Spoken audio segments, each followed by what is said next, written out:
여러분 안녕하십니까? 버추얼 메모리 이번에는 디맨드 페이징의 성능 측면에서 살펴보고 또 이제 페이지 교체 정책에 대해서 알아보도록 하겠습니다. 자, 디맨드 페이징의 경우에도 이제 마찬가지로 우리가 그 성능을 간과할 수가 없습니다.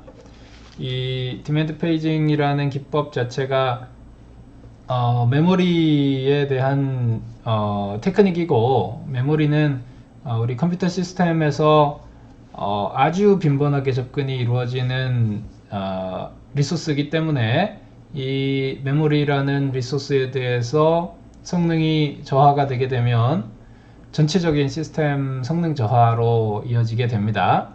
따라서 디맨드 페이징의 성능이 어떻게 평가가 되고 또 그 성능을 향상시킬 수 있는 방안 같은 것들은 어떤 것이 있는지 살펴보도록 하겠습니다.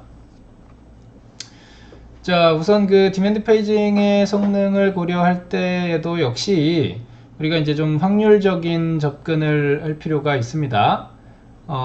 어떤 측면에서 확률적인 접근을 해야 될까요? 디맨드 페이징이라는 기법 자체가 이제 페이지 폴트가 얼마나 많이 발생하는지에 따라서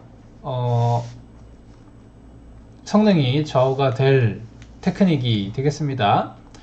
페이지 폴트가 있을 때는 스토리지에서 메모리에 그 페이지를 가져와야 되지만, 페이지 폴트가 없을 때는 일반적인 방법으로 페이징 기법과 동일하게 처리가 될 수 있기 때문이죠.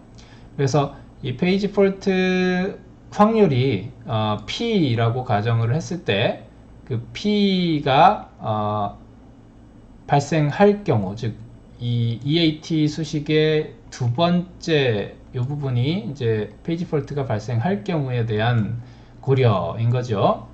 그렇지 않고 페이지 폴트가 발생하지 않을 경우, 즉 1-P인 경우는 그냥 메모리 액세스 타임을 곱해주면 되는 형태가 되겠습니다. 자, 그래서 이 디맨드 페이징의 성능을 Effective Access Time을 고려를 할 때 페이지 폴트가 발생했을 때에는 어떤 부분들을 고려를 해야 되나요? 자, 첫 번째로 이제 페이지 폴트 자체를 처리하는데 소모되는 그런 오버헤드가 있을 겁니다. 뭐 예를 들어서 페이지 폴트가 발생됨으로써 운영체제에서 그 페이지 폴트라는 트랩을 핸들링하기 위해서 처리되는 코드들이 있고요. 또 그 페이지 폴트에 대해서 처리 후에 다시 사용자 프로그램이 이제 시작을 하게 해주는 그런 부분에 대한 오버헤드를 비롯해서 이제 운영체제에서 없어도 될 일에 대한 처리를 해준 거기 때문에 그 페이지 폴트에 대한 오버헤드를 감안을 해줘야 되고요. 그리고 이 페이지 폴트가 발생했을 때 우리가 하드디스크로부터 메모리에 데이터를 가져다 놓는 동작은 단순히 페이지를 하드디스크로부터 가져오는 것만 고려할 것이 아니라 기존의 공간이 없다면, 기존의 피지컬 메모리에 새로운 페이지 가져올 공간이 없다면 기존 프레임 중에 하나를 다시 밑으로 내려보내야, 스토리지로 내려보내야 되는 오버헤드도 발생하는 거죠. 그래서 페이지 스왑 인 오버헤드와 페이지 스왑 아웃 오버헤드를 전부 고려하는 이런 시간이 전체 페이지 폴트 발생 확률에 대해서 곱해줘야 되는 시간이 되겠습니다. 자, 그래서 이제 구체적으로 사례에 대해서 이러한 디맨드 페이징의 성능을 계산해 보도록 하겠습니다. 메모리 액세스 시간은 200나노라고 가정을 하고요. 페이지 폴트에 대한 서비스 타임이 이제 8ms라고 가정을 하겠습니다. 자, 그러면 어떻게 계산하면 되겠습니까? 페이지 폴트 발생 확률인 P를 가지고 1-P에 대해서는 200을 곱해주면 되고요. 그리고 P에 대해서는 8을 곱해주면 되겠습니다.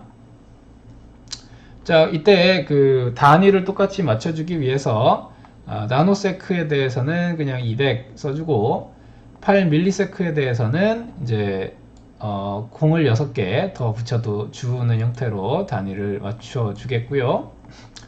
이걸 이제 계산을 하고 나면 이제 이렇게 200 더하기 P 곱하기 7999800의 결과가 EAT로 나오게 되겠습니다. 이 얘기는 어떤 이야기가 되겠습니까? 분석을 좀 해보면요. Effective Access Time이 200 더하기 P 곱하기 799만 9800 이라는 이야기는 1000번 중에 한 번의 액세스가 페이지 폴트를 유발을 한다 라고 가정을 하면 P가 1000분의 1이지 않습니까? 따라서 이 7999를 200에다가 더해주는 효과가 되니까 이제 8.2 마이크로세컨드가 나오게 되는 것이죠. 자, 그러면 이 8.2 마이크로세컨드라고 하는 EAT는 어떤 의미인가요? 자, EAT가 8.2다 라고 도출이 됐습니다. 우리가 당초 이러한 하드웨어 리소스를 가지고 EAT가 8.2인 메모리 시스템을 만들었다 라고 가정을 하면 좋은 겁니까? 나쁜 겁니까? 우선 상당히 나쁜 거죠. 왜냐면 메모리 액세스 타임이 원래 200 나노세컨드인데 8.2 마이크로세컨드가 평균 메모리 액세스 시간이 됐다라는 얘기는 200 나노보다 약 40배가 나빠져야 8.2 마이크로세컨드가 되는 것이죠. 그래서 이 페이지 폴트가 만약에 이 1000분의 1이 아니라 우리 성능이 10% 이내로 성능 저하가 발생하도록 해주려면 페이지 폴트가 얼마나 빈번하게 발생하는 것이 낫겠습니까? 즉 지금 40배의 성능 저하가 발생하는 것이 아니라 10% 미만으로만 성능 저하가 발생하기 위해서는 페이지 폴트 레이시를 어떻게 해줄 필요가 있나요? 역으로 계산하면 되죠. 이 40배일 때 이렇게 나왔었던 데 비해서 10%보다 더 작게 나오게 하려면 이제 이렇게 해주면 되겠죠. 그래서 P 값이 0.000025 이하여야 성능이 10% 이내로 저하가 발생하도록 될 것입니다. 이 얘기는 이 0.000025보다 P가 작도록 해준다라는 얘기는 1000분의 1회가 아니라 40만 분의 1회의 메모리 액세스에 대해서 한 번씩만 페이지 폴트가 발생하도록 해야만 성능이 이렇게 10% 이내로 줄어들도록 된다라는 이야기가 되겠습니다. 그래서 이렇게 우리가 이런 디맨드 페이징의 성능식을 계산을 해보는 이유가 우리가 설계하는 이런 컴퓨터 시스템이 과연 얼마 정도의 성능 저하, 디맨드 페이징을 썼다고 해서 성능이 좋아질 수는 없는 거죠. 디맨드 페이징은 당연히 성능의 오버헤드로서 작용할 수밖에 없는 테크닉입니다. 대신에 우리가 얻을 수 있는 것은 가상 메모리를 통해서 훨씬 사용성이 향상되는 것을 얻을 수가 있는 거죠. 예를 들면 메모리 사이즈가 제약이 있더라도 충분히 큰 메모리 공간을 사용할 수도 있고, 또 훨씬 여러 명의 사용자가 프로그램을 동시에 돌릴 수 있고, 또 더 큰 프로그램을 물리적 메모리보다 더 큰 프로그램을 수행할 수 있다, 여러 개 수행할 수 있다, 이런 여러 가지 장점이 발생하기 때문에 이 정도의 성능 저하가 발생하는 것을 감수하고 우리가 지금 이 가상 메모리 테크닉을 현재 여러분들이 사용을 하고 있는 거고요. 물론 이 정도의 성능 저하가 운영체제 차원에서 발생한다 하더라도 지금 현대의 그 컴퓨팅 기술이 워낙에 이제 발전을 해 있기 때문에 이 정도의 성능 저하가 있더라도 우리 사람들이 느끼기에는 충분히 빠른 정도의 컴퓨팅을 사용을 한다라고 생각을 할 수가 있는 겁니다. 그래서 이 디맨드 페이징은 이러한 이유로 인해서 뭐 성능 저하가 있다고 해서 사용을 안 하는 그런 테크닉은 아니고요.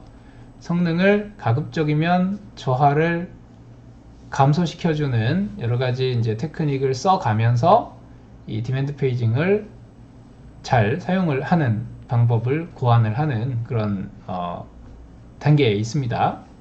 그래서 예를 들어서 뭐 페이지 폴트 레이시오를 이렇게 40만 분의 1회 정도로 줄여주면 역시나 성능이 더 향상, 즉 10% 이내로 만 성능이 떨어지게 되는 사실을 우리가 이 계산을 통해서 알아낼 수가 있는 것이죠. 자, 그러면 이제 페이지 교체 정책에 대해서 살펴보도록 하겠습니다. 자, 우리가 이번 챕터에서 기본적으로 가상 메모리가 어떠한 방식으로 구현이 되는가에 대해서는 이제 설명을 다 마쳤고요. 이제 이 가상 메모리 환경 하에서 페이지를 교체하는 정책이 어떻게 진행이 되는가를 이제 살펴볼 필요가 있습니다. 자, 이 페이지 리플레이스먼트 팔러시라고 해서 우리가 페이지 교체 정책이라고 이야기를 하죠. 이 페이지 교체는 언제 필요한 것인가요? 항상 우리가 이러한 새로운 개념을 배울 때는 이러한 개념이 어떤 취지로 필요한 것이고 개념이 어떻게 되는가를 반드시 잘 알아야 됩니다. 우선 이 페이지 리플레이스먼트라고 하는 것은 일단 피지컬한 공간에 우리가 새로운 페이지를 가져다가 넣고 싶은데 남아있는 공간이 없는 겁니다. 프리 페이지가 없는 상황인 것이죠.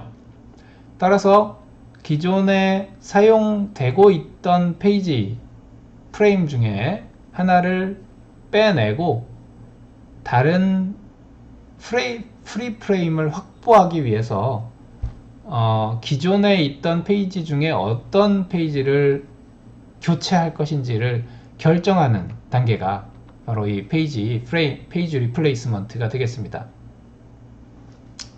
자, 그래서 이 페이지 리플레이스먼트를 하기 위해서 우리가 기본적으로 순서가 어떻게 되냐면 우선 그 디스크 상에서 우리가 페이지를 찾고자 할 때 이제 프리프레임이 이미 존재하면 그 페이지를 먼저 사용을 하고요. 만약에 우리가 프리프레임을 찾고자 했으나 프리프레임이 존재하지 않는다면 이 페이지 리플레이스먼트 알고리즘을 써서 기존에 존재하는 페이지 프레임 중에 하나를 희생시킬 프레임을 찾아야 됩니다. 즉 메모리에 존재하고 있으나 현재 이 페이지 프레임이 최근에 좀 많이 사용이 되지 않았다 라고 한다면 그런 페이지를 좀 우선해서 하드디스크로 내보낼 필요가 있겠죠. 그래서 그러한 빅팀, 즉 희생자를 선정을 해서 페이지를 교체할 수 있도록 해주는 것이 이제 이 기본적인 페이지 리플레이스먼트 정책이 되겠습니다. 그래서 이 페이지가 만약에 이렇게 희생 프레임으로 선정이 되었지만 만약에 이 페이지 안에 수정이 가해졌다라고 한다면, 즉 여기서 이제 수정이 가해졌다는 이야기는 이제 dirty라는 용어로 표현을 했습니다. 그래서 수정이 가해졌다면 페이지를 버릴 것이 아니라 그 페이지에 대해서 대응하는 디스크상에 라이트를 해줘야 다음번에 그 페이지를 다시 접근하려고 할 때 현재까지 수정이 된 내용이 보관이 될 수가 있겠죠. 그래서 이 페이지 리플레이스먼트 알고리즘에 의해서 선정된 페이지가 변경이 되지 않았다면 바로 날려버려도 되겠습니다만, 왜냐하면 디스크상에 이미 있으니까요. 만약에 이 페이지가 변경이 가해졌다면 이 내용을 디스크상에 써줘야 되는 그런 동작이 수반이 돼야 됩니다. 자, 그러면 그 다음 단계로는 프리프레임이 찾아졌기 때문에 이제 우리가 찾고자 하는 우리가 이제 액세스하고자 하는 desired 페이지를 이 빈 공간, 즉 프리프레임으로 가져오지요. 그리고 나서 페이지 테이블, 프레임 테이블을 이제 업데이트를 해 놓고 원래 프로세스가 그 위치를 다시 접근할 수 있도록 재시작해주는 방법을 진행을 시키게 됩니다. 자, 이러한 동작을 그림으로 표현을 해보면 이제 다음과 같습니다. 페이지 테이블이 좌측에 나타나 있고요. 페이지 테이블 상에 이제 valid invalid bit가 오른쪽에 나타나 있습니다. 그래서 지금 1번에 대해서 이제 그 특정한 페이지에 대해서 이제 빅팀 선정이 발생을 한 것이죠. 그래서 이 물리 페이지가 다 꽉 차 있어서 누구 하나를 빼내야 되는 상황이 발생을 한 것이고, 그 중에 이제 이 F라고 하는 페이지가 빅팀으로 선정이 된 겁니다. 그러면 이 F 페이지를 swap out 한 것이죠.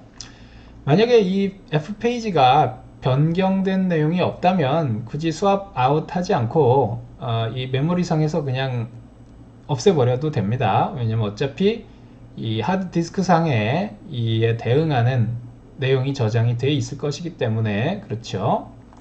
그래서 이렇게 swap out을 한 후에 이제 페이지 테이블 상에서 이 페이지가 invalid 한 상태로 체크가 돼 있어야 차후에 이 페이지에 대해서 다시 접근을 하게 되면 이 I 비트를 보고 다시 이 페이지를 이렇게 읽어오게 될 것입니다. 그래서 이렇게 2번 단계에서는 이 F 프레임에 대해서 invalid 비트를 세팅하는 동작이 따라가게 됩니다. 그리고 3번 동작에서는 이제 F라는 프레임이 프리프레임이 됐기 때문에 이 위치에다가 우리가 이제 액세스하고자 하는 페이지, desired 페이지를 swap in 하게 되고요. 마찬가지로 이 페이지 테이블 상에서 F라고 하는 프레임이 이제 피지컬 메모리 상에 올라왔다라는 뜻으로 V, valid invalid bit를 V로 세팅을 해주게 되겠습니다. 자, 그러면 이제 페이지 프레임에 대해서 리플레이스먼트 알고리즘을 이제 본격적으로 설명을 좀 드리고자 합니다. 우리가 이제 이 페이지 리플레이스먼트라는 기본적인 개념에 대해서는 설명을 드렸는데, 이 페이지 리플레이스먼트라고 하는 작업 자체가 꼭 한 가지 알고리즘에 의해서만 수행되는 것은 아닙니다. 그래서 우리가 다양한 종류의 페이지 리플레이스먼트 정책을 가지고 있고 그 정책에 따라서 이 디맨드 페이징의 성능까지도 이제 다 좌우가 되는 그러한 형태를 가지고 있기 때문에 여러 가지 페이지 리플레이스먼트 알고리즘에 대해서 우리가 어떻게 동작을 하고 또 성능이 어떠한지를 체크해 볼 필요가 있습니다. 자, 이때 우리가 레퍼런스 스트링이라는 것을 가지고 페이지 접근하는 상황을 이제 예시를 들 것입니다. 예를 들어서 이러한 형태의 문자열이 있을 때 이는 이제 가장 처음 7번이라는 페이지를 액세스했다는 얘기고요. 그리고 그 다음에 0번 페이지를 액세스했다는 얘기고, 그리고 1번 페이지를 액세스했다는 얘기입니다. 이런 식으로 쭉 액세스를 해서 가장 최근에는 이제 1번 페이지를 액세스를 한 상태인 것이죠. 자, 그랬을 때 이제 우리가 이런 레퍼런스 스트링을 가지고 여러 가지 페이지 리플레이스먼트 알고리즘을 살펴볼 예정입니다. 한 3개에서 4개 정도의 알고리즘을 보고요. 그 중에 첫 번째로 First in, First out 알고리즘을 보게 되면 다음과 같은 형식으로 동작을 합니다.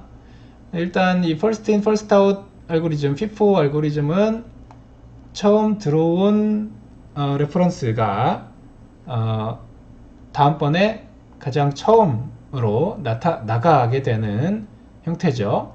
그래서 레퍼런스가 7012, 0304, 230 이런 식으로 들어왔다라고 하면 이 들어온 순서대로 이 오래된 것이 제일 먼저 나가는 방식이 바로 이 FIFO 방식의 페이지 리플레이스먼트 알고리즘이 되겠습니다.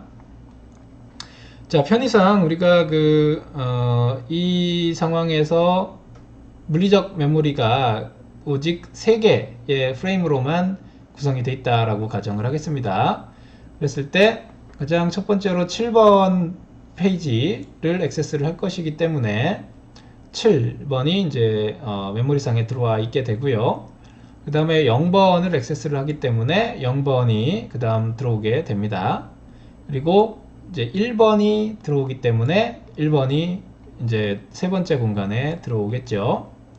자, 이렇게 되면 이제 물리적 프레임이 다 소진이 된 상태입니다. 701이 모두 들어와서 물리 메모리에 다 존재하게 되어 있는 상황이고요. 이러한 상황에 2번에 대한 페이지 액세스가 추가적으로 발생하면 이때는 이제 페이지 리플레이스먼트가 발생해야 되는 상황인 것이죠. 즉, 새로운 페이지를 액세스를 했는데 더 이상 새로운 페이지를 가져올 물리적인 공간이 부족한 상황이니까요. 그럴 때 이 701 중에 가장 처음 들어온 페이지가 가장 먼저 나간다 라고 해서 이제 first in, first out인 것이죠. 따라서 701 중에서는 이제 7이 가장 먼저 들어왔기 때문에 이 7번 페이지가 빠져나가게 되고 그 자리에 2번 페이지가 들어오게 됩니다. 그리고 그 다음에 액세스하는 페이지가 0번인데요. 0번은 이미 이 물리적 페이지 안에, 물리적 메모리 안에 존재하고 있기 때문에 페이지가 이제 히트가 나는 것이죠. 그래서 이 0번에 대한 액세스 시에는 아무런 페이지 리플레이스먼트가 발생하지 않습니다. 그래서 이 초록색 박스로 나타나는 경우에만 이제 페이지 폴트가 발생하는 것이 되겠습니다. 예를 들어서 원래 7번 페이지도 없었기 때문에 이 7번에 대한 액세스를 하면 7번 페이지를 가져다 놓은 것이죠. 즉 페이지 폴트가 발생했기 때문에 페이지가 이 프레임으로 들어온 겁니다. 또 0번도 없었던 페이지에 대한 액세스이기 때문에 0번을 하드디스크에서 읽어다가 이 3개의 페이지 프레임 중에 하나로 넣어준 것이죠. 그리고 0번은 기존에 있던 페이지이기 때문에 이 0번에 대한 액세스의 경우에 박스가 나타나지 않은 것은 페이지 폴트가 발생하지 않았다는 얘기입니다. 그리고 나서 이제 다시 3번 페이지에 대해서 액세스를 하면 원래 지금 2번, 0번, 1번 페이지가 물리 메모리에 들어와 있기 때문에 3번 페이지는 없는 페이지에 대한 액세스입니다. 따라서 이제 이 3번 페이지를 가져와 줘야 되는데 지금 2번, 0번, 1번에 의해서 물리 메모리가 다 차 있다는 말이죠. 따라서 이 중에 하나를 제거를 해야 됩니다. 그러다 보니 또 이제 페이지 리플레이스먼트 정책에 의해서 즉 가장 이 세 개 중에서 가장 먼저 들어온 것이 가장 먼저 나가줘야 되는 상황이 되겠습니다. 자, 어떤 게 제일 먼저 나가야 되겠습니까? 2번, 0번, 1번 중에서는 2번이 가장 최근에 들어왔고요. 그리고 1번이 그 다음 최근에 들어왔고요. 0번이 그나마 제일 먼저, 0, 1, 2 중에서는 이 0번이 제일 먼저 들어온 페이지죠. 따라서 0번이 나가고 이제 3번이 그 자리를 메꾸게 됩니다. 그래서 2번, 3번, 1번과 같은 형태로 물리 페이지의 구성이 되겠습니다. 그래서 이와 같은 형태로 이제 다음번에 0번이 액세스 됐을 때는 가장 먼저 들어온 1번 페이지가 나가게 되겠고요. 이런 식으로 계속 되다 보면 이제 최종적으로 15번의 페이지 폴트가 발생을 하게 되겠습니다. 자, 그래서 이러한 형태로 동작하는 것이 이제 그 FIFO 알고리즘이 되겠고요. 이제 다음 시간에 계속적으로 다양한 알고리즘에 대해서 FIFO 알고리즘에 대해서는 이제 Validus Anomaly에 대해서도 설명을 할 예정이고 이제 그 다음 페이지 리플레이스먼트 정책들을 더 학습을 하도록 하겠습니다. 여러분 수고 많으셨습니다.